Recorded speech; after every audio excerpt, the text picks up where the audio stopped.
ప్రస్తుతం hero Raj Tarun లావణ్యల case Tollywood లో చర్చనీయాంశంగా మారిన సంగతి తెలిసిందే. తాజాగా ఈ కేసులో కీలక మలుపు చోటు చేసుకుంది. రాజ్ తరుణ్ హీరోయిన్ మాల్వి మల్హోత్రాలపై హైదరాబాద్ నార్సింగ్ పోలీసులు కేసు నమోదు చేశారు.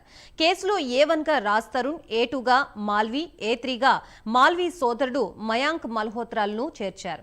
కాగా ఐసీసీ సెక్షన్లు 420, 493, 506 కింద కేసు నమోదు చేసినట్లుగా నార్సింగ్ పోలీసులు తెలిపారు.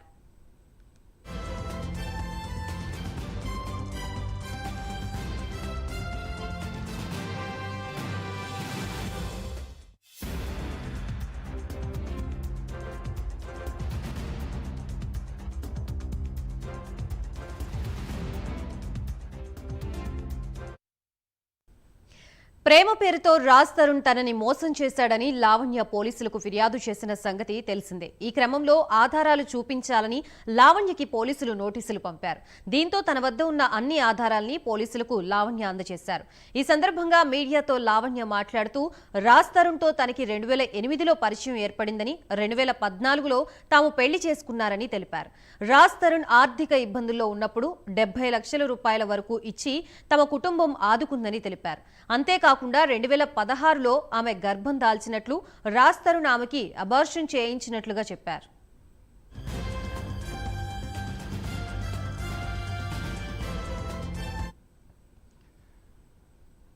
ఇక లావణ్యను రాజ్ తరుణ్, మాల్వి కలిసి డ్రగ్స్ కేసులో ఇరికించారని, జనవరిలో లావణ్య యుఎస్ నుంచి తిరిగి వచ్చిన తర్వాత సికింద్రాబాద్ రైల్వే స్టేషన్లో ఆమెని పోలీసులు అరెస్ట్ చేశారని తెలియజేశారు.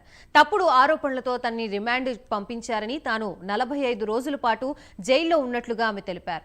జైలు నుంచి బయటకు వచ్చిన తర్వాత తాను ప్రశ్నిస్తే చంపేస్తామని రాజ్ తరుణ్, మాల్వి, మయాంక బెదిరించారని లావణ్య వెల్లడించారు.